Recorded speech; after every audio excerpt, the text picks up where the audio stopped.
Kaleshwaram మోటార్లను on చేయకుండా కాంగ్రెస్ ప్రభుత్వం రైతులను ఇబ్బందులకు గురి చేస్తుందని మాజీ మంత్రి హరీష్ రావు విమర్శించారు.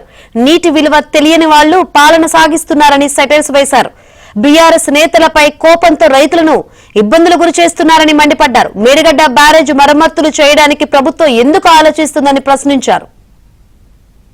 ఒకవైపు మీరే చెప్పారు అన్నారం సుందిల్ల బ్యారేజ్ సేఫ్ అని ఉత్తమ్ కుమార్ రెడ్డి గారు అసెంబ్లీలో చెప్పిన సమాధానం ఇది.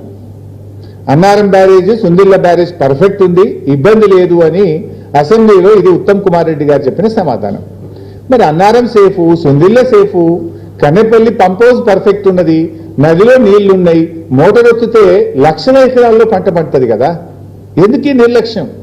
బటన్ ఒత్తితే నీళ్ళు వచ్చే అవకాశం ఉండగా ఎందుకు ఈ నిర్లక్ష్యం చేస్తా ఉన్నారు? కట్టుకొచ్చితే నీళ్ళు వస్తాయి, అంత తయారున్నది, కట్ నీళ్లు పెట్టిపోయి ఇంత స్పష్టంగా ఉండగా ఎందుకు మీరు ఈ నిర్లక్ష్యం చేస్తా ఉన్నారు? అంటే బీఆర్ఎస్ మీద కోపంతోనో కేసీఆర్ గారి మీద కోపం ఉంటే సరే, మా మీద కేసులు ఇప్పటికి చాలా పెట్టుండ్రు, ఏం ప్రాబ్లం లేదు. ఎన్ని కేసులైనా ఈ రాష్ట్ర ప్రజల కోసం మేము ఫేస్ చేయడానికి సిద్ధంగా ఉన్నాం.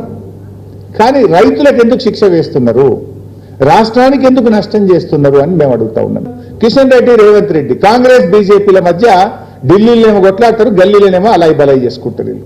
ఈ రాష్ట్రంలో ఇద్దరు కలిసిపోయింది.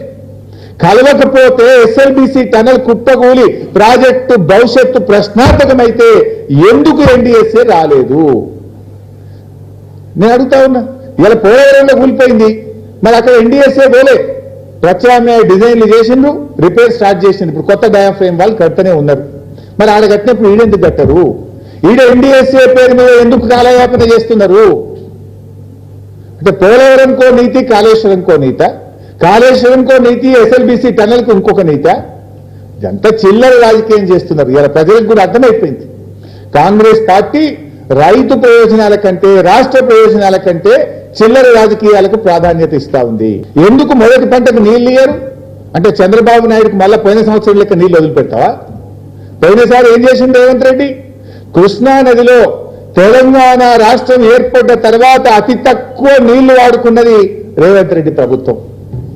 65 టీఎంసీలు ఆంధ్రప్రదేశ్ కు గురుదక్షిణ కింద చంద్రబాబుకు దారదత్తం చేసిండు మిస్టర్ రేవంత్ రెడ్డి. ఎందుకు ఇచ్చిన 65 టీఎంసీలు? 34% మనకు వాటా తాత్కాలిక ఒప్పందం ప్రకారంగా ఉన్నది. ఆ 34 కూడా వాడుకునే తెలివి లేదా నీకు? 28% ఎందుకు వాడినావు?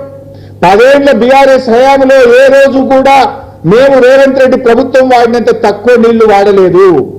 రేవంత్ రెడ్డి చేతగాంతనం వల్ల, ఈ ప్రభుత్వ మేరపూరిత నిర్లక్ష్యం వల్ల తెలంగాణలో పాలమూరు జిల్లాలో క్రాప్ హాలిడే ప్రకటించి కిందికి 65 టీఎంసీల నీళ్లు అదనంగా ఆంధ్రప్రదేశ్కి ఇచ్చి గురుదక్షిణ చెల్లించుకున్నాడు.